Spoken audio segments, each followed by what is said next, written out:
The subject we're about to delve into now is quite unpleasant, but it's crucial that we address it. This is Rick Beato's channel, a channel that garners 38 million views every single month, with more than 5 million subscribers, a channel featuring truly wonderful content about music that faces the constant risk of being removed at any given moment. What's up, everyone? I hate making these videos, but I really need to because it seems like the only thing that ever gets done is when you talk about this stuff. UMG, Universal Music Group, has continued to send emails about copyright content ID claims and now copyright strikes on my channel. As a matter of fact, I have 3 shorts, okay, these are under a minute long, that if they go through in the next 4 days, I'll have 3 strikes on my channel.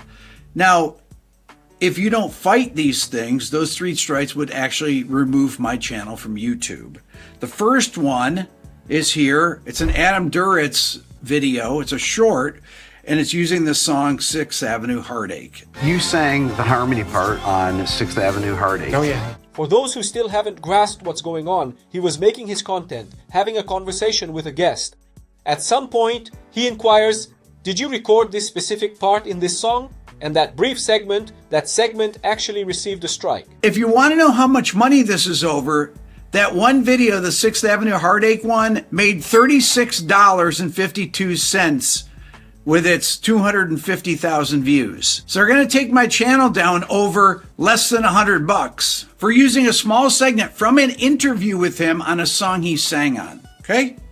That video is 55 seconds long. The next one has me in it. It's an Olivia Rodrigo song that I played maybe 10 seconds of the song on, and the short is 42 seconds long. Who did it? Universal Music Group. The third copyright strike is from a Hans Zimmer short. It's also UMG. It's from the Crimson Tide soundtrack. Now, let's examine what's stated at the bottom of his video to justify the removal of the video from his channel. Your video is scheduled to be removed in 4 days, and your channel will get a copyright strike due to removal request from a claimant. The claimant is Universal Music Group, UMG. If you delete your video before then, your channel won't get a copyright strike. Just today, I opened up my email, and if you look at this, these are all copyright claims that just came in, or content ID claims. So they start at 1:04, and then the next one's at 1:04 p.m. The next one's at 1:04, then 1:18 p.m., then 1:33 p.m., then 2:01 p.m., 2:16 p.m., 2:18 p.m., 2:20 p.m. This also happened to me. I received a strike, just one single strike, back in 2017. My channel was doing completely fine before that. The moment I received that strike, it felt as if my channel had become vulnerable. The impression I had was that the channel had become susceptible to further copyright claims. And that is precisely what happened in the end. One copyright claim after another started coming in rapid succession. They weren't strikes, but rather copyright claims pouring in from all directions, affecting many videos I had previously posted that were completely fine. Those emails are all in a row. That's how many I got just between 1:30 and 2:30. All those content ID claims from videos that are all fair use. Now, I mentioned this a few weeks ago when I made the video when I was talking about the Professor of Rock and his challenges with copyright content ID claims, threats to strike your channel and take it down, things like that. And it continues to happen. And I've hired a lawyer full-time because it's a full-time job. I've had probably 4,000 claims over the last 9 years from things that are fair use, where I'm discussing songs.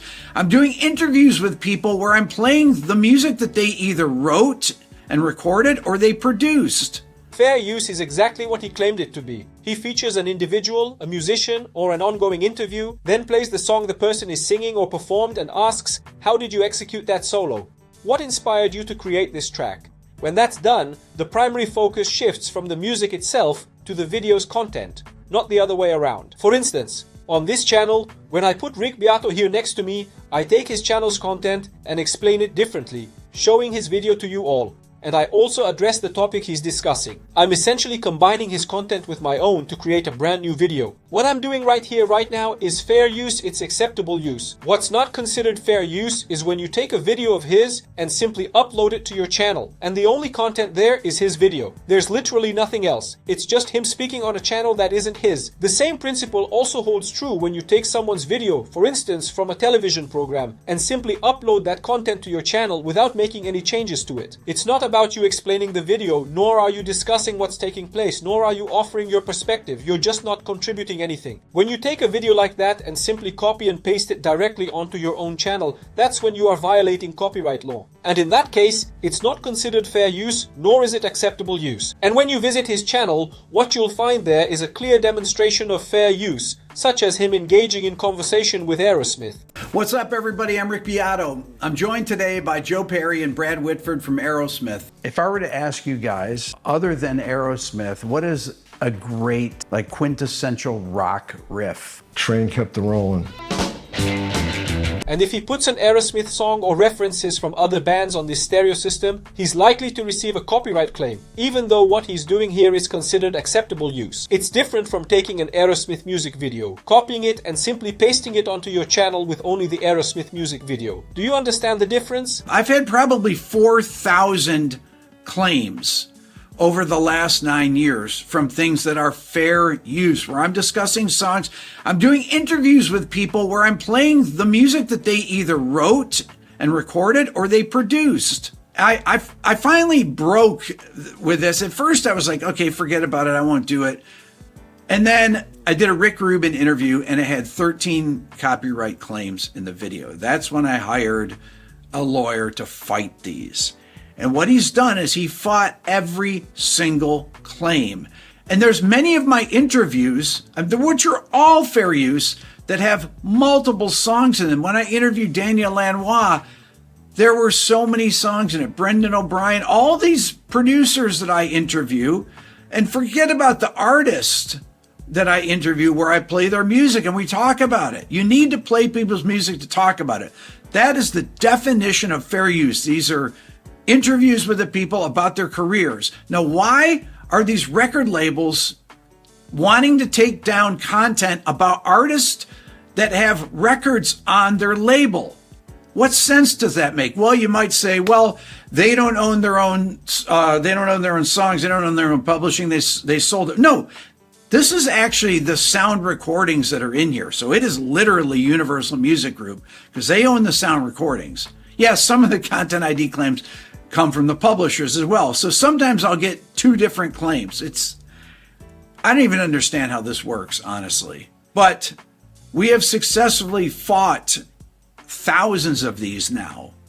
But it literally cost me so much money to do this. Since we've been fighting these things and never lost one, they still keep coming in. I mean, it's ridiculous. What do I have to do here? I'm sorry to come on and complain, but Universal, honestly, they're all Universal Music Group. So they obviously have hired some third-party company that are dredging up things. They're looking for things that haven't been claimed in the past. They're taking videos from 7-8 years ago. Give it a rest.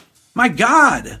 Now, if I didn't fight these 3 claims, my channel will get taken down with my 2,000 videos. Is that ridiculous? It's ridiculous to me. And they're for interviews. It's ridiculous. Love to know your thoughts. I'm going to tell you what I think. And I have said this many times on many channels for years, and I'll continue to do so. When you utilize a copyrighted song to produce fresh content, the monetization should automatically be split evenly, 50% going to the channel and the remaining 50% distributed among the record labels, publishers, and the artist's own labels. This would prevent a whole host of problems. In my case, for example, since I talk about voice, how am I supposed to show you someone singing without showing the person singing? Reaction channels, vocal review channels, music documentary channels, and music history channels, particularly those that are documentaries. How are you supposed to document the history of an artist without demonstrating that artist's music? How can I, for example, show someone who's in tune and someone who's out of tune without being able to demonstrate the voice of an in-tune person and without being able to demonstrate the voice of an out-of-tune person? When you have a monetized channel on YouTube, It signifies that you're earning revenue. You are compensated for the videos you produce. When you receive a copyright claim, the earnings that would otherwise go to the channel are instead directed to the record labels, publishers, and artist labels. And this is precisely why I contend it should be a YouTube regulation. When I upload my video to the channel, I already know that I will receive 50% of that video's remuneration, and the record label, publisher, or artist label that I am talking about will receive the other 50%. And blocked videos on YouTube or a YouTube strike should only ever be permitted if there is absolutely no transformation in that video. What exactly does that mean? If you just take someone else's content, copy and paste it onto your channel without making any alterations, you'll receive a strike and your content will be blocked. The video can be blocked or you can get a strike. Now, if you're involved in the video and you're actively engaging with that content by offering your viewpoint on another piece of content that has already been created, then in that particular situation, the monetization ought to be shared. 50% of that payment would be allocated to the channel and the remaining 50% would be for the original content creator. And this division can already be made within the YouTube platform, right there in YouTube Studio. But that, as I said, is just my personal opinion. I truly believe this could be an excellent solution. However, I'm eager to hear what you think about it too. Please leave your comments down below. And be sure to check out Rick Beato's channel. He does excellent work right here on YouTube. Love to know your thoughts. Hit subscribe, leave a comment, write to UMG, whatever. Thanks for watching.